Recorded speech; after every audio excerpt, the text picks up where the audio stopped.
میرا قصور نہیں، یہ الزام لگا رہی ہیں۔ میرا یقین کرے، مجھے مت مارے، تکلیف ہو رہی ہے۔ بھائی بھائی بھائی۔ وہ چیخیں سن کر میری دوبارہ سے آنکھ کھل گئی۔ میں اپنی جگہ پر اٹھ بیٹھا۔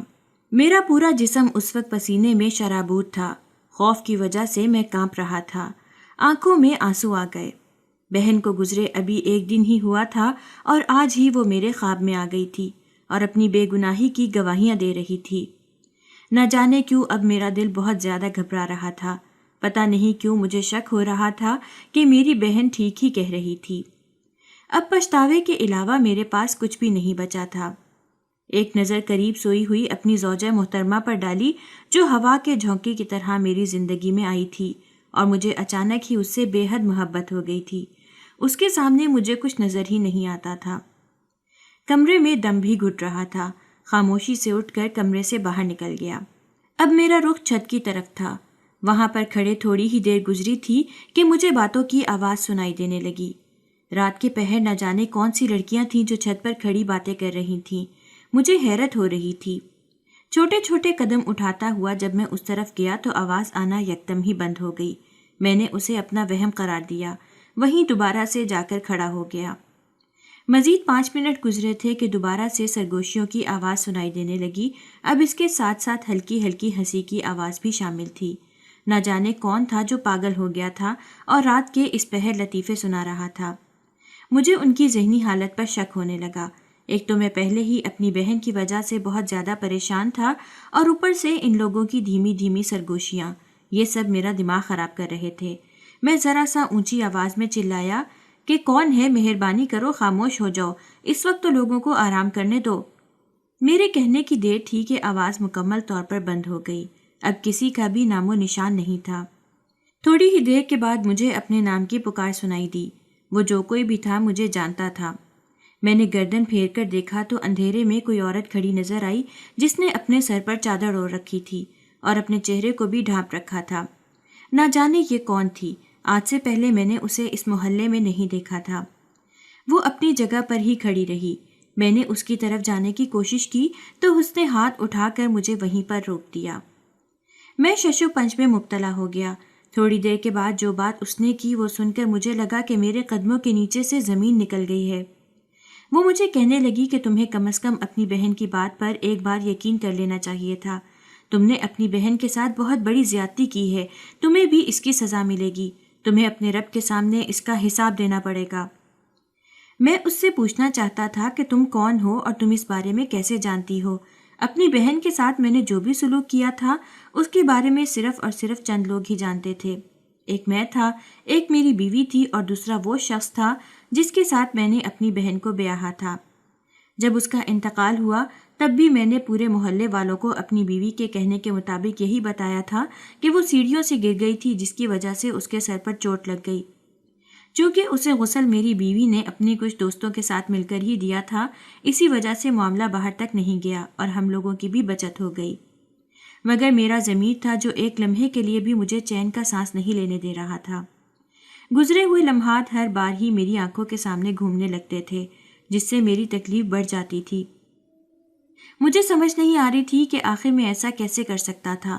میں تو اتنے ٹھنڈے دماغ کا مالک تھا، مجال ہے جو میں نے کبھی کسی پر ذرا سا بھی غصہ کیا ہو۔ کل پتہ نہیں مجھے کیا ہو گیا تھا، کچھ نظر ہی نہیں آ رہا تھا، صرف اور صرف اپنی بہن ہی قصوروار لگ رہی تھی۔ اس سے شدید نفرت کا احساس ہو رہا تھا، دل کر رہا تھا کہ اسے جان سے مار ڈالوں۔ میں ایسا کر بھی گزرتا اگر میری بیوی بیچ میں نہ آ جاتی۔ اس نے ہی مجھے روک لیا تھا جس کی وجہ سے میں نے اپنی بہن کو جان سے نہیں مارا، ورنہ میں نے کوئی کسر نہیں چھوڑی تھی۔ میں نے جب اس سے پوچھا کہ تم کیسے جانتی ہو تو وہ دھیمی سی ہنسی اور کہنے لگی میں اس کے علاوہ بھی اور بہت کچھ جانتی ہوں جس کے بارے میں جاننا تمہارے لیے بھی بہت ضروری ہے۔ تمہاری بیوی قصوروار ہے، یہ سب کچھ اس نے ہی کیا ہے۔ میں تیزی سے اس کی طرف بڑھا لیکن وہ پیچھے کی طرف ہٹ گئی۔ یہ دیکھ کر مجھے شدید افسوس ہوا کہ ہماری چھت اور اس کی چھت کے درمیان اچھا خاصا فاصلہ تھا جو اندھیرے کی وجہ سے نظر نہیں آ رہا تھا۔ میں چھت پھلانگ کر وہاں پر نہیں جا سکتا تھا۔ وہ خاموشی سے دروازے کی طرف بڑھنے لگی اور پھر تھوڑی ہی دیر کے بعد میری نظروں کے سامنے سے غائب ہو گئی۔ ایک لمحے کے لیے دل میں آیا کہ اس کے گھر میں جاؤں اور جا کر اس سے بات کروں کہ یہ آخر میری بہن کو کیسے جانتی ہے۔ جہاں تک مجھے پتا تھا اس کی تو کوئی ایسی ویسی دوست بھی نہیں تھی، اسے بچپن سے ہی دوستیاں کرنے کا شوق نہیں تھا، وہ مجھے ہی اپنا سب کچھ سمجھتی تھی، وہ مجھے ہی اپنی سہیلی کہتی تھی اور ہر چھوٹی سے چھوٹی بات مجھے ہی آ کر بتاتی تھی۔ میں بھی بہت غور سے اس کی باتیں سنتا تھا اور اس کے مسئلے حل کرنے کی کوشش کرتا تھا، لیکن پھر وہ واقعہ رونما ہو گیا جس کی وجہ سے سب کچھ ہی ختم ہو گیا۔ میں وہیں زمین پر بیٹھ گیا، آنسو تیزی سے میری آنکھوں سے بہنے لگے۔ یا اللہ میری مدد کریں، یا اللہ مجھے اس تکلیف سے باہر نکال دے، اگر میں نے اپنی بہن کے ساتھ کوئی زیادتی کر دی ہے تو مجھے معاف کر دیں، مگر یہ تکلیف مجھ سے دور کر دے، مجھ سے یہ سب کچھ برداشت نہیں ہو رہا، مجھے لگتا ہے کہ میرا دماغ پھٹ جائے گا۔ میں واقعی میں بہت بے بسی محسوس کر رہا تھا۔ پہلے پہل میں لوگوں کو جب بات کرتے ہوئے سنتا تھا کہ ذہنی تکلیف بہت بے چین کر دیتی ہے تو میں ہنستا تھا۔ میرے نزدیک صرف اور صرف تکلیف ایک ہی ہوتی تھی جو جسم میں اٹھتی تھی۔ میں سمجھتا تھا کہ لوگ یوں ہی ڈرامے لگاتے ہیں۔ اب مجھے احساس ہو رہا تھا کہ یہ ذہنی بیماری کس قدر خطرناک ہوتی ہے، جو ایک بار کسی شخص کو لگ جائے تو وہ ساری زندگی اس کا پیچھا نہیں چھوڑتی۔ میری تو بیماری بھی سب لوگوں سے منفرد تھی، مجھے تو پچھتاوے کی بیماری لگی تھی جس کا علاج ممکن ہی نہیں تھا۔ اب جتنی بھی عمر تھی مجھے اپنے کیے پر پچھتاتے رہنا تھا، روتے رہنا تھا اور معافیاں مانگتے رہنا تھا۔ اس وقت دوبارہ سے میرا دماغ گھومنے لگا، مجھے ایک لمحے کے لیے بھی چین نصیب نہیں ہو رہا تھا۔ میں تیزی سے نیچے گیا اور اپنی بیوی کا ہاتھ پکڑ کر اسے اٹھا دیا۔ نیند سے یکدم اٹھائے جانے پر وہ بہت زیادہ خوفزدہ ہو گئی اور پریشانی سے مجھ سے پوچھنے لگی۔ اس کا معصوم چہرہ دیکھ کر میرا دل دوبارہ سے نرم پڑ گیا تھا۔ میں اس پر شک کر ہی نہیں سکتا تھا کیونکہ وہ شک کیے جانے کے قابل ہی نہیں تھی۔ اس نے اس وقت میرا ساتھ دیا تھا جب مجھے اس کی سب سے زیادہ ضرورت تھی، اور میرے امتحان میں بھی وہ کامیاب ہو گئی تھی۔ اپنے دوستوں کی وجہ سے میں نے ایک بار اس کے ساتھ مذاق کرنے کا فیصلہ کیا تھا۔ بعد میں اس فیصلے پر مجھے بہت افسوس ہوا تھا کہ آخر کیا ضرورت تھی اپنی دوستوں کی بات ماننے کی۔ وہ سمجھ رہے تھے کہ میری بیوی مجھے دھوکہ دے دے گی، لیکن ایسا نہیں ہوا تھا۔ اس نے اس وقت بھی میرا انتخاب ہی کیا تھا۔ میں اس کے قدموں میں ہی بیٹھ گیا۔ مجھے یوں زمین پر بیٹھا دیکھ کر اس نے جلدی سے اپنے پاؤں اوپر کھینچ لیے اور کہنے لگی، کیا ہو گیا ہے آپ کو؟ یہ کس طرح کی حرکتیں کر رہے ہیں؟ کہیں پاگل تو نہیں ہو گئے؟ میں بھی اپنے ہوش و حواس کھو بیٹھا اور اونچی آواز میں روتے ہوئے کہا، ہاں میں پاگل ہو گیا ہوں، مجھے پاگل بنا دیا گیا ہے۔ میری بہن کو میں نے اپنے ان ہاتھوں سے مار ڈالا۔ ابھی وہ تھوڑی دیر پہلے ہی میرے خواب میں آئی تھی، وہ مجھے اپنی بے گناہی کی صفائیاں پیش کر رہی تھی۔ اس سے پہلے کہ میں مزید کچھ کہتا، اس نے جلدی سے میرے آنسو صاف کر دیے اور پھیکے سے انداز میں مسکراتے ہوئے بولی، میں نہیں جانتی کہ میں آپ کو اپنی محبت کا کیسے یقین دلاؤں، مجھے نہیں پتا کہ آپ کو کیسے مطمئن کروں۔ میں نے جو کچھ بھی دیکھا تھا میں نے آپ کو بتا دیا تھا، اور اگر میری جگہ پر وہ سب کچھ آپ دیکھ لیتے تو مجھے یقین ہے کہ وہ اسی رات ہی مر جاتی۔ میں اس کی حرکتیں کافی عرصے سے نوٹ کر رہی تھی، مگر میں اسے بخش رہی تھی۔ مجھے یہ تھا کہ نادان ہے، سنبھل جائے گی۔ میں نے اسے سمجھانے کی بھی کوشش کی تھی اور اس نے مجھ سے وعدہ بھی کیا تھا کہ وہ دوبارہ اس طرح کی حرکت نہیں کرے گی، مگر پھر جب وہ دوبارہ سے اس سب میں ملوث ہو گئی تو مجھے بھی آپ کو بتانے کے علاوہ اور کوئی راستہ نہیں ملا تھا۔ آپ نے جو کچھ بھی کیا ہے ٹھیک ہی کیا ہے، اس کی سزا یہی بنتی تھی۔ ہمیشہ کی طرح میری بیوی نے مجھے تسلی دے دی اور خاموش کر دیا۔ اس کے بعد میں نے اپنا سر اس کی گود میں رکھ دیا۔ کافی دیر تک وہ میرے بالوں کو سہلاتی رہی، میں بھی سکون کی نیند سو گیا۔ مگر رات کو دوبارہ سے وہ میرے خوابوں میں آ گئی اور کہنے لگی، بھائی آپ میری بات پر یقین نہیں کر رہے، کل آپ جب گھر واپس آئیں گے تو آپ کو سب پتہ چل جائے گا، دودھ کا دودھ اور پانی کا پانی ہو جائے گا۔ ابھی اس نے یہ بات کہی ہی تھی کہ میرے پورے وجود کو دوبارہ سے جھٹکا لگا اور میں اپنی جگہ پر اٹھ بیٹھا۔ میرے سر میں درد کی وجہ سے ٹیسیں اٹھ رہی تھیں، میں اب اس سب کو نظر انداز نہیں کر سکتا تھا۔ وہ ایک رات میں دوسری بار میرے خواب میں آئی تھی، مجھے بہت زیادہ خوف محسوس ہو رہا تھا۔ میرا ایک دوست تھا جو مولوی تھا اور چھوٹا موٹا عامل بھی تھا۔ میں نے اس سے اس بارے میں بات کرنے کا فیصلہ کیا۔ میں نے اسے کال ملائی اور اپنے اوپر بیتی ہوئی داستان اسے سنا دی۔ میری بات سن کر وہ چند لمحوں کے لیے خاموش ہو گیا اور پھر مجھے کہنے لگا کہ تم کل میرے پاس آ جانا، تم سے اس بارے میں تفصیل سے بات کروں گا، لیکن دھیان رکھنا کہ اپنی بیوی کو اس بارے میں کچھ بھی نہیں بتانا ورنہ سب کچھ خراب ہو جائے گا۔ اس کی یہ بات مجھے بہت عجیب لگی تھی۔ یہ تو ممکن ہو ہی نہیں سکتا تھا کہ میں اپنی بیوی کو کچھ بھی نہ بتاؤں۔ وہ مجھ سے بہت محبت کرتی تھی اور میرے لیے بہت فکر مند ہو جاتی تھی۔ میں جہاں پر بھی جاتا تھا پہلے اسے بتا کر جاتا تھا اور اسے اپنے آنے کا وقت بھی بتا دیتا تھا تاکہ وہ میرا انتظار نہ کرتی رہے، اور اگر کبھی مجھے دیر ہو جاتی تو میں اسے اسی وقت ہی انفارم کر دیتا تھا۔ اپنے دوست کو تو میں تسلی دے چکا تھا، لیکن جب اگلے دن میں ناشتہ کر کے فارغ ہوا تو میری زوجہ محترمہ نے مجھ سے پوچھا کہ آپ کہاں جا رہے ہیں؟ میں نے اسے بتا دیا کہ اپنے ایک دوست کے پاس جا رہا ہوں۔ رات کو خواب میں دوبارہ سے اپنی بہن کو دیکھا تھا، اب اس سے اس بارے میں پوچھوں گا کہ آخر اس کا کیا مطلب ہو سکتا ہے۔ ہو سکتا ہے کہ وہ مجھے کچھ بتانا چاہتی ہو یا کوئی اشارہ دینا چاہتی ہو۔ میری بات سن کر وہ تھوڑی سی سنجیدہ ہو گئی اور کہنے لگی، کوئی ضرورت نہیں ہے اپنے اس دوست کے پاس جانے کی، وہ ایک نمبر کا ٹھگ انسان ہے۔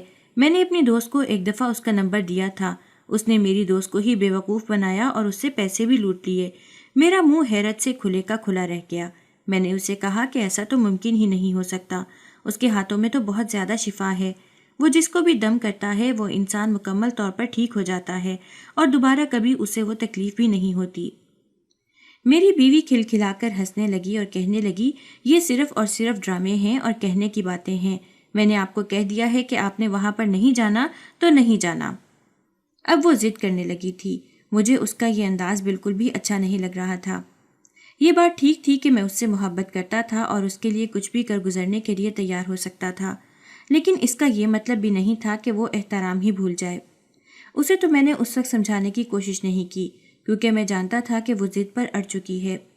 میں خاموشی سے اپنے دوست کی طرف چل دیا، مگر راستے میں اچانک ہی میری گاڑی خراب ہو گئی۔ تقریباً 2 گھنٹے گزر چکے تھے، مجھے وہ نہ جانے کتنی کالز کر چکا تھا۔ جب 3-4 گھنٹے لگا کر میں وہاں پہنچا تو مجھے پتا چلا کہ وہ صاحب تو وہاں پر ہیں ہی نہیں، نہ جانے وہ کہاں چلا گیا تھا، کسی کو کوئی اندازہ نہیں تھا۔ اس کے ساتھ جو ایک لڑکا بیٹھتا تھا، جب میں نے اس سے اس بارے میں سوال کیا تو وہ بولا کہ صاحب پریشانی سے تیزی سے اس کمرے سے باہر نکلے تھے، پھر اس کے بعد کہاں چلے گئے مجھے کچھ پتا نہیں ہے۔ مجھے بھی اپنے دوست کی فکر ہونے لگی تھی۔ اس کے گھر میں کال کی تو انہوں نے بھی لا علمی کا اظہار کیا۔ اب اس واقعے کو بھی 6-7 گھنٹے گزر چکے تھے۔ مسلسل میں اسے ڈھونڈ رہا تھا، اسے تلاش کر رہا تھا، مگر وہ تھا کہ نہ جانے کہاں کھو گیا تھا۔ زمین کھا گئی تھی یا آسمان نگل گیا تھا، کسی کو کوئی خبر نہیں تھی۔ اب اللہ ہی جانتا تھا کہ حقیقت کیا ہے اور وہ کہاں پر موجود ہے۔ ان 2 دنوں میں اپنے گھر بھی واپس نہیں گیا تھا، اور رات کو مسلسل میری بہن میرے خواب میں آتی تھی اور مجھے یہی بات کہتی تھی کہ جب شام مغرب کے وقت آپ گھر جائیں گے تو آپ کو ساری حقیقت پتہ چل جائے گی، اپنی بیوی کی حقیقت آپ کی آنکھوں کے سامنے آ جائے گی۔ میں نے اب اس خواب کو مذاق میں لینا شروع کر دیا تھا کیونکہ اب تو یہ روز کا ڈرامہ بن گیا تھا۔ میں نے خود کو یہ کہہ کر تسلی دے دی کہ اس کو میں بہت زیادہ سوچتا ہوں، اسی وجہ سے ہی وہ یوں خواب میں چلی آتی ہے اور مجھے تنگ کرتی ہے۔ جب میں اسے سوچنا چھوڑ دوں گا تو یہ سب کچھ بھی ختم ہو جائے گا۔ میں دوبارہ سے اپنی زندگی میں مگن ہو گیا تھا، لیکن میں نہیں جانتا تھا کہ ایک دن مجھے وہ سب کچھ دیکھنے کو ملے گا جس کے بارے میں نے کبھی وہم و گمان بھی نہیں کیا تھا۔ اور اگر مجھے اندازہ ہو جاتا کہ اس دن مغرب کے بعد گھر جانے کی وجہ سے میری زندگی اندھیر نگری بن جائے گی تو میں کبھی بھی گھر جانا ضروری نہ سمجھتا۔ 4:30 بجے کا وقت تھا جب میں آفس سے نکلا۔ مجھے گھر پہنچنے میں 1 گھنٹہ لگتا تھا۔ مجھے پتا تھا کہ مغرب ہو ہی جائے گی۔ میں گاڑی ڈرائیو کر رہا تھا جب اچانک ہی میرے ذہن میں دھماکہ ہوا اور بہن کا جملہ دوبارہ سے میرے کانوں میں گونجنے لگا، جس نے مجھے مغرب کے وقت گھر جانے کی تلقین کی تھی۔ اچانک ہی میرا دل بیٹھ گیا تھا، مجھے شدت سے کچھ غلط ہونے کا احساس ہو رہا تھا، بے چینی تھی جو بہت زیادہ بڑھ گئی تھی۔ ایسا میرے ساتھ پہلے کبھی بھی نہیں ہوا تھا، نہ جانے نصیب میں کیا لکھا ہوا تھا، میں کچھ بھی نہیں جانتا تھا۔ میں اپنے رب سے صرف اور صرف اچھے کی توقع کر رہا تھا۔ جب گھر سے تھوڑے ہی فاصلے پر تھا تو ایک لڑکے کو کھڑا پایا۔ یہ لڑکا اکثر ہی یہاں پر آتا رہتا تھا، یہ دوسرے محلے سے تعلق رکھتا تھا اور میں نے سنا تھا کہ یہ اچھا خاصا بدتمیز ہے، اس نے میری بہن کے ساتھ بھی بدتمیزی کرنے کی کوشش کی تھی۔ مجھے دیکھ کر وہ عجیب سے انداز میں مسکرانے لگا۔ میں جیسے ہی گاڑی سے باہر نکلا وہ تیزی سے چلتا ہوا میرے پاس آیا اور میری آنکھوں میں آنکھیں ڈالتے ہوئے بولا، ہاں تو صاحب کیسے ہو؟ سنا ہے کہ اپنی بہن کو غیرت کے نام پر تم نے اتنا مارا کہ وہ قتل ہی ہو گئی۔ ابھی اس نے بات مکمل ہی نہیں کی تھی کہ میں نے اس کا گریبان پکڑ لیا اور اس پر چلاتے ہوئے کہا، تمہاری ہمت بھی کیسے ہوئی اس طرح کی بات کرنے کی؟ میں تمہیں جان سے مار ڈالوں گا۔ اس نے بہت ہی احتیاط سے اپنا گریبان میرے ہاتھوں سے چھڑوایا اور پھر بولا دیکھو اب جو حقیقت ہے وہ حقیقت ہے، تم مجھ سے نظریں نہیں چرا سکتے، مجھے مارنے سے تم سچ کو نہیں بدل لو گے، ابھی تو یہ بات صرف اور صرف مجھے پتا ہے، سوچو جب پورے محلے کو اس بارے میں پتا چلے گا تو تمہاری کیا عزت رہ جائے گی۔ میں نے اس پر غصے سے چلاتے ہوئے کہا کہ تمہیں اس بارے میں کس نے بتایا ہے؟ اس نے مجھے بائیں آنکھ ماری اور کہا کہ تمہاری بہن میرے خواب میں آئی تھی۔ یہ کہہ کر اس نے بائیں آنکھ ماری اور تیزی سے وہاں سے نکل گیا۔ وہ بہت تیز بھاگا تھا جس کی وجہ سے میں اسے پکڑ نہیں پایا تھا، ورنہ اگر اس بار وہ میرے ہاتھ آ جاتا تو میں اسے جان سے مار دیتا۔ میں تیزی سے قدم اٹھا کر گھر کی طرف جا رہا تھا کہ دوبارہ سے مجھے ایک عورت کی آواز سنائی دی تھی جو مجھے ہی پکار رہی تھی۔ میں نے گردن پھیر کر دیکھا تو وہ ہمارے محلے کی سب سے مشہور آنٹی تھیں، جنہیں میں بالکل بھی پسند نہیں کرتا تھا کیونکہ ان کے بارے میں نے بہت ہی عجیب و غریب باتیں سن رکھی تھیں۔ وہ نہ صرف مختلف لڑکوں کو اپنی طرف متوجہ کرتی تھیں بلکہ اس کے ساتھ ساتھ معصوم بچوں کو بھی خراب کر رہی تھیں، اور یہ بات کسی بھی صورت میرے لیے قابل قبول نہیں تھی۔ میں اسے دیکھ کر ہی اپنا راستہ تبدیل کر لیتا تھا، مگر آج نہ جانے کیوں وہ مجھے بلا رہی تھی۔ جب میں اس کے پاس گیا تو وہ مجھے کہنے لگی آؤ میرے گھر میں آ کر بیٹھو، میں تمہارے لیے چائے بناتی ہوں، تھوڑی دیر باتیں کریں گے۔ میں نے تیزی سے نفی میں سر ہلایا اور اسے کہا کہ اس کی ضرورت نہیں ہے، میں نے اپنے گھر جانا ہے، مجھے دیر ہو رہی ہے۔ میں جب دوبارہ سے آگے بڑھنے لگا تو اس نے میرا بازو پکڑ لیا اور کہنے لگی ارے گھر میں کیا رکھا ہوا ہے؟ وہی بیوی جو اتنے عرصے سے تمہارے ساتھ ہے، مجھے یقین ہے کہ تم اس کی شکل دیکھ کر بور ہو گئے ہوگے۔ یہ بات اس نے بے حد لوچدار لہجے میں کہی تھی۔ میں نے اسے کہا کہ اس طرح کی کوئی بات نہیں ہے اور آپ کو اندازے لگانے کی بھی ضرورت نہیں ہے، بہتر یہی ہے کہ آپ اپنے کام سے کام رکھیں اور میرے معاملات میں دخل اندازی کرنے کی کوشش نہ کریں۔ یہ کہہ کر میں غصے سے اپنا بازو چھڑوا کر تیزی سے گھر کی طرف بڑھ گیا۔ دروازہ پہلے سے ہی کھلا ہوا تھا اور چاروں طرف اندھیرا پھیلا ہوا تھا، جبکہ عموماً ایسا نہیں ہوتا تھا۔ میں جب بھی گھر جاتا تھا میری بیوی دروازہ لاک رکھتی تھی اور روشنیاں بھی جل رہی ہوتی تھیں۔ آج چونکہ میں اسے بتائے بغیر چلا گیا تھا، دراصل ایک تو اپنی بہن کے خواب کی وجہ سے میں بہت زیادہ بے چین تھا، کافی دنوں سے کوشش کر رہا تھا کہ اس معاملے پر بھی کام کیا جائے، اور دوسرا میں اپنی بیوی کو بھی سرپرائز دینا چاہتا تھا۔ آج ہماری شادی کی سالگرہ بھی تھی۔ میں نے اس کے لیے 2 دن پہلے ہی ڈائمنڈ رنگ خریدی تھی جو میں اسے پہنانا چاہتا تھا، مگر اس سے پہلے میں نے اسے اس کی پسندیدہ جگہ پر کھانا کھلانے کے لیے لے کر جانا تھا۔ میں جلد بازی سے کمرے میں گیا، لیکن سامنے کا منظر دیکھ کر مجھے لگا کہ میرے قدموں کے نیچے سے زمین نکل گئی ہے۔ وہ کسی بھی صورت میرے لیے قابل قبول نہیں تھا۔ میں سوچ بھی نہیں سکتا تھا کہ اپنی زندگی میں کبھی اس طرح کی صورتحال دیکھنے کی نوبت آئے گی۔ ارے وہ عورت جس پر میں نے اندھا یقین کیا تھا، جسے میں نے اپنا سب کچھ مانا تھا اور جس کی وجہ سے میں نے اپنی بہن کے ساتھ زیادتی کی تھی، ارے اس عورت نے تو میرا ذرا بھی لحاظ نہیں کیا تھا۔ نہ تو اس نے میری محبت کا مان رکھا تھا اور نہ ہی اس نے میری عزت کی حفاظت کی تھی۔ تو یعنی وہ جتنی بھی باتیں کرتی تھی وہ ساری جھوٹی تھیں۔ اپنی بہن کے الفاظ بار بار میرے کانوں میں گونج رہے تھے جو مجھ سے معافیا مانگ رہی تھی، میرے پیروں میں گری ہوئی تھی اور مجھے کہہ رہی تھی کہ وہ بے قصور ہے۔ کاش میں نے اپنی بہن کی بات پر یقین کر لیا ہوتا، کاش اس وقت میری آنکھوں پر محبت کی پٹی نہ بندھی ہوتی، کاش میں نے اس وقت اس عورت کو اپنے گھر سے باہر نکال دیا ہوتا تو آج میں خوش ہوتا، نہ تو میرے پاس پچھتاوا ہوتا اور نہ ہی میرے پاس تنہائی بچتی۔ کمرے کی پوری حالت خراب تھی، اس وقت لائٹس بھی بند تھیں، مگر سامنے کا منظر مجھے بخوبی دکھائی دے رہا تھا۔ سامنے ہی میری بیوی کچھ سال پہلے جیسے ہی یونیورسٹی سے آخری پیپر دے کر نکلا تو اچانک ہی میری ٹکر ایک عورت سے ہو گئی۔ اسے دیکھ کر میرے ماتھے پر بل پڑ گئے۔ میں اپنے راستے میں جا رہا تھا جب نہ جانے وہ کہاں سے نکل آئی اور آ کر مجھ سے ٹکرا گئی۔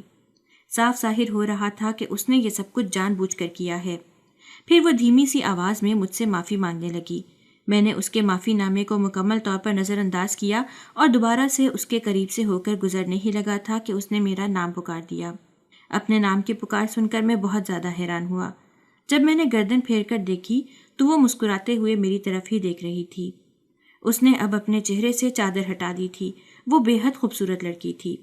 اگر میں یہ کہتا کہ اس سے زیادہ خوبصورت لڑکی میں نے اپنی ساری زندگی میں نہیں دیکھی تھی تو اس میں کچھ بھی غلط نہ ہوتا۔ وہ چھوٹے چھوٹے قدم اٹھاتی ہوئی میرے پاس آئی اور دوبارہ سے میرا نام پکار کر کہنے لگی، اسد اب اتنی بھی کیا جلد بازی کہ تم مجھے ہی نظر انداز کر دو۔ اس کی بات کرنے کا انداز باقی لڑکیوں سے بہت منفرد تھا۔ مجھے یوں لگ رہا تھا جیسے وہ مجھے پہلے سے ہی جانتی ہو۔ یونیورسٹی کے زمانے میں میری بہت ساری لڑکیوں سے دوستی رہی تھی۔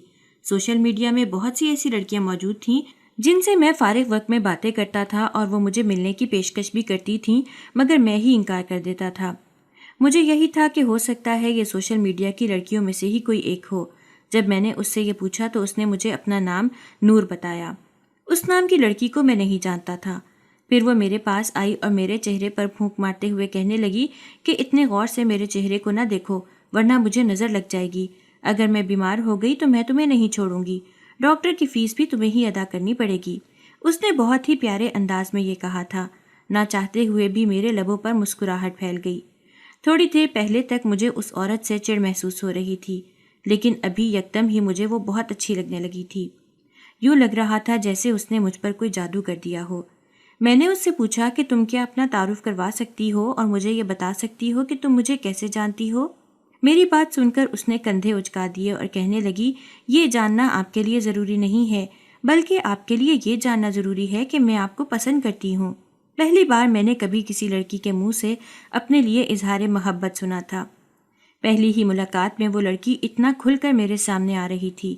اگر وہ خوبصورت نہ ہوتی تو میں کبھی بھی اس کو لائن نہ دیتا، مگر وہ تھی ہی اتنی پیاری اور اتنی معصوم کہ میں اس پر فدا ہو گیا تھا۔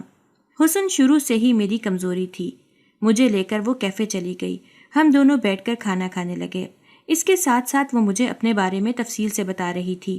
جب مجھے پتا چلا کہ میں اپنے دوست کے فلیٹ میں اکثر جاتا رہتا تھا تو وہ اس کے ساتھ والے فلیٹ میں ہی رہتی تھی۔ روز ہی وہ کھڑکی میں کھڑے ہو کر مجھے دیکھتی تھی، مگر میں نے کبھی بھی اس کی طرف توجہ نہیں کی تھی۔ میں نے اپنے ذہن پر زور ڈالنے کی کوشش کی، مگر چاہ کر بھی مجھے کچھ یاد نہیں آیا۔ میں نے پھر سوچنا ہی چھوڑ دیا کیونکہ میرے سر میں شدید درد ہونے لگا تھا۔ وہ بہت غور سے میرے چہرے کی طرف دیکھ رہی تھی۔ میں نے اس سے پوچھا کہ تم اتنے غور سے کیوں دیکھ رہی ہو؟ تو وہ مجھے کہنے لگی، میں یہ دیکھ رہی ہوں کہ کوئی انسان اتنا بھی پیارا ہو سکتا ہے۔ میں نے اسے کہا کہ جتنا بھی پیارا کیوں نہ ہو جاؤں لیکن تم سے خوبصورت نہیں ہو سکتا۔ اور پھر اس کے بعد ہماری بات چیت شروع ہونے لگی۔ وہ لڑکی مجھے بہت پسند آ گئی تھی۔ اس کی آواز بھی بہت اچھی تھی، اس کا انداز اور اس کی ہر چیز ہی مجھے بہت پسند تھی۔ میں نے فیصلہ کر لیا تھا کہ میں اس لڑکی سے ہی شادی کروں گا۔ جب میں نے اپنی بہن کو اس لڑکی سے ملوایا تو وہ حیرت سے میرے چہرے کی طرف دیکھنے لگی۔ تب تو اس نے کچھ بھی نہیں کہا، لیکن لڑکی کے جانے کے بعد وہ مجھے بولی کہ بھائی، آپ کو اس میں ایسا کیا دکھائی دیا ہے جو آپ اس کے اتنے دیوانے ہو گئے ہیں؟ مجھے اپنی بہن کی ذہنی حالت پر شک ہونے لگا۔ میں نے اسے کہا، کیا تم پاگل واگل تو نہیں ہو گئی یا تم نے اپنی آنکھیں کرائے پر دے دی ہیں؟ اگر تمہاری نظر بھی کمزور ہو گئی ہے تو مجھے ابھی بتا دو، میں جا کر تمہیں چشمہ لگوا دیتا ہوں۔ اتنی خوبصورت لڑکی کو تم معمولی سمجھ رہی ہو؟ بھائی، آپ کو وہ کہاں سے خوبصورت نظر آ رہی ہے؟ وہ تو معمولی سی شکل و صورت کی مالک ہے اور سانولی سی ہے۔ میں نے اسے کہا، خبردار جو تم نے اس کا مذاق بنانے کی کوشش کی۔ سانولا رنگ مجھے شروع سے ہی بہت اچھا لگتا ہے، اس رنگ میں کشش ہوتی ہے۔ میری بہن مکمل طور پر خاموش ہو گئی تھی۔ دوبارہ تو اس نے کوئی برائی نہیں کی، لیکن اس کے چہرے کے تاثرات دیکھ کر صاف نظر آ رہا تھا کہ اسے وہ بالکل بھی پسند نہیں آئی۔ خیر، اماں ابا کا تو انتقال ہو چکا تھا۔ میرے پاس صرف میری بہن ہی تھی جس کو میں اپنا سب کچھ مانتا تھا۔ ہم دونوں نے مل کر شادی کی تیاریاں کی اور کچھ ہی دنوں کے بعد اسے لے کر اس گھر میں آ گئے۔ مجھے کچھ ٹائم بعد ہی پتہ چلا تھا کہ اس کے والدین بھی اس دنیا سے رخصت ہو چکے ہیں اور وہ اپنی ایک ممانی کے ساتھ رہتی ہے۔ جب میں اس کے فلیٹ میں گیا تھا تو اچانک ہی میرا دل بہت زیادہ بھاری ہو گیا تھا۔ یوں لگ رہا تھا جیسے یہاں پر کوئی بہت ہی عجیب و غریب چیز ہو۔ اس کی ممانی بھی بہت زیادہ بیمار تھیں اور بستر مرگ پر تھیں۔ میں نے اپنی بیوی کو کہا کہ ہم انہیں بھی اپنے ساتھ لے کر چلے جاتے ہیں، تو ممانی جلدی سے کہنے لگی، نہیں، میں اپنے دوستوں کو چھوڑ کر نہیں جا سکتی۔ میں حیرت سے اپنی بیوی کے چہرے کی طرف دیکھنے لگا تو وہ یکدم ہی پریشان ہو گئی اور پھر مسکراتے ہوئے بولی، ممانی کو مذاق کرنے کی عادت ہے، تم ان کی باتوں کو زیادہ سیریس نہ لیا کرو۔ میں نے اس کے چہرے کے بدلتے ہوئے تاثرات کو اچھے طریقے سے محسوس کیا تھا۔ ایک بات میں بہت شدت سے نوٹ کر رہا تھا، وہ یہ تھی کہ جب سے میری بیوی میرے گھر آئی تھی تب سے میری بہن بہت زیادہ خاموش رہنے لگی تھی۔ تھوڑے ہی دنوں کے بعد وہ بہت ہی عجیب و غریب حرکتیں کرنے لگی۔ میں اکثر ہی اسے چلاتے ہوئے اور اپنی بیوی سے بدتمیزی کرتے ہوئے دیکھتا تھا تو مجھے بہت غصہ آتا تھا، لیکن کیونکہ میں اپنی بہن سے محبت کرتا تھا اسی وجہ سے میں اسے صرف پیار سے سمجھا دیتا اور اسے کہتا کہ اپنی بھابھی کے ساتھ تمیز سے پیش آیا کرو۔ میری بات سن کر وہ پریشان ہو جاتی تھی اور مجھے کہتی تھی، بھائی مجھے سمجھ نہیں لگتی، پتہ نہیں ایک دم سے کیا ہو جاتا ہے، مجھے ہر چیز سے ہی نفرت محسوس ہونے لگتی ہے، یہاں تک کہ مجھے آپ بھی زہر لگتے ہیں، جبکہ پہلے میرے ساتھ ایسا کبھی بھی نہیں ہوا تھا۔ صاف ظاہر ہو رہا تھا کہ وہ ڈرامے لگا رہی ہے۔ چونکہ وہ چھوٹی تھی اور میرے علاوہ اس کا کوئی بھی نہیں تھا، اسی وجہ سے اس کی یہ باتیں برداشت کرنا بھی میری مجبوری تھی۔ دن تیزی سے گزرتے چلے جا رہے تھے، مگر جب اس کی بدتمیزیاں بڑھنے لگیں تو میری ہمت بھی جواب دے گئی۔ میں نے اسے صاف صاف کہہ دیا تھا کہ اگر دوبارہ کبھی تم نے میری بیگم کے ساتھ بدتمیزی کرنے کی کوشش کی تو میں تمہیں گھر سے باہر نکال دوں گا۔ اس دن وہ مجھ پر بھی چلانے لگی۔ یکدم ہی میرا ہاتھ اٹھا اور اس کے چہرے پر نشان چھوڑ گیا۔ فوراً ہی وہ اپنی جگہ پر تھم گئی تھی اور بے یقینی سے میرے چہرے کی طرف دیکھنے لگی تھی۔ اس کی آنکھوں میں آنسو تھے اور اس کے ساتھ ساتھ خفگی بھی تھی۔ اس کے بعد وہ بھاگتی ہوئی اپنے کمرے میں چلی گئی۔ میری بیوی نے میرے کندھے پر ہاتھ رکھا اور مجھے تسلی دیتے ہوئے کہا کہ آپ کو پریشان ہونے کی ضرورت نہیں ہے، اس کے لیے یہ سب ضروری تھا۔ یہ اب کچھ زیادہ ہی ہمارے سر پر چڑھتی جا رہی ہے۔ اگر ہم اسے نہیں سنبھالیں گے تو بعد میں ہمیں ہی باتیں سننے کو ملیں گی۔ میں نے اس کی بات سن کر تیزی سے اسبات میں سر ہلا دیا۔ وہ اس کے بعد بہت مشکوک حرکتیں کرنے لگی تھی۔ رات کو اچانک ہی کمرے سے باہر نکل کر نہ جانے کہاں پر چلی جاتی تھی۔ میری بیوی نے مجھے بتایا کہ اس نے میری بہن کو کسی لڑکے سے بات کرتے ہوئے بھی پکڑا تھا۔ اس پر میرا پارا بہت زیادہ ہائی ہو گیا تھا۔ میں اپنی بہن کو اب مارنے بھی لگا تھا۔ یہ سب کچھ میں اپنی بیوی کی وجہ سے کر رہا تھا۔ ہر روز ہی وہ مجھے اس کی شکایتیں لگاتی تھی۔ میں بھی انسان تھا، کتنا صبر کرتا اور کتنا برداشت کرتا۔ جب بہت زیادہ غصہ آتا تو معصوم بہن ہی میرے ہتھے چڑھتی تھی۔ رات کو میں بہت زیادہ روتا بھی تھا، کیونکہ ماں نے مجھے اس کا خیال رکھنے کے لیے کہا تھا اور میں ماں کی نصیحت کو مکمل طور پر بھول چکا تھا۔ ایک دن جب میں مغرب کے وقت گھر واپس گیا تو سامنے کا منظر دیکھ کر مجھے لگا کہ میرے قدموں کے نیچے سے زمین نکل گئی ہے۔ میری بہن کے کمرے میں اس وقت ایک اور آدمی موجود تھا جو مکمل طور پر انجان تھا۔ میری بہن صوفے پر بیٹھی ہوئی تھی اور دوپٹے سے بے نیاز تھی۔ قریب ہی میری بیوی کھڑی تھی۔ وہ تیزی سے چلتی ہوئی میرے پاس آئی اور روتے ہوئے کہنے لگی، دیکھیں آپ کی بہن نے منہ کالا کر لیا ہے اور ذرا بھی شرم محسوس نہیں کی۔ میں آپ کو بتاتی بھی رہتی تھی لیکن آپ میری بات پر یقین نہیں کرتے تھے۔ اب آپ نے سب کچھ اپنی آنکھوں سے دیکھ لیا ہے نا؟ میں تیزی سے اپنی بہن کی طرف بڑھا تاکہ اسے مار سکوں۔ میں نے ہاتھ اٹھایا تھا کہ اس نے میرا بازو پکڑ لیا اور میرے چہرے کی طرف دیکھ کر مضبوط انداز میں کہنے لگی، بھابھی ہم پر جادو کر رہی ہے، اس نے ہم لوگوں کو تباہ کر دیا ہے۔ اس کی ممانی بھی ایک بہت بڑی جادوگرنی ہے۔ ان لوگوں نے مل کر ہماری زندگی برباد کر دی ہے۔ آپ کی آنکھوں پر بھی ان کے جادو کی پٹی بندھی ہوئی ہے۔ جب یہ پٹی اترے گی تو آپ کو حقیقت کا پتہ چل جائے گا۔ بھائی ان کی وجہ سے مجھے نقصان نہ پہنچائیں ورنہ بعد میں آپ بہت زیادہ پچھتائیں گے۔ مجھے اپنی بہن کی ذہنی حالت پر شک ہونے لگا تھا۔ میں نے ایک جھٹکے سے اسے پیچھے کی طرف دھکا دیا اور اسے مارنا شروع کر دیا۔ میں نے اسے اتنا بری طرح سے پیٹا تھا کہ وہ مرنے کے قریب پہنچ گئی تھی۔ اگر میری بیوی بیچ میں نہ آ جاتی تو وہ واقعی اس دنیا سے رخصت ہو جاتی۔ تھوڑی ہی دیر کے بعد میں نے اپنی بیگم کو کہا کہ تم اسے دیکھو، میں جا کر کسی دلہے کا بندوبست کرتا ہوں۔ میری بات سن کر اس کا منہ کھل گیا۔ میں نے اسے کہا کہ حیران ہونے کی ضرورت نہیں ہے، اس جیسی لڑکیوں کے ساتھ ایسا ہی ہونا چاہیے۔ تھوڑی ہی دیر کے بعد میں پکی عمر کے ایک مرد کو لے آیا جو نشئی بھی تھا۔ اپنی بہن کے لیے مجھے وہی اس وقت بہتر لگ رہا تھا، کیونکہ مجھے اپنی بہن پر بہت زیادہ غصہ تھا۔ جب میں نے اسے بتایا کہ تمہارا نکاح اس سے ہوگا تو وہ بہت زیادہ پریشان ہو گئی اور روتے ہوئے کہنے لگی، بھائی جان میرے ساتھ یہ ظلم مت کریں، مجھے اس گھر سے باہر نہ نکالیے ورنہ میں رسوا ہو جاؤں گی، یہ دنیا مجھے نوچ کھائے گی۔ بھائی میں ابھی مرنا نہیں چاہتی، مجھے موت سے بہت خوف محسوس ہوتا ہے۔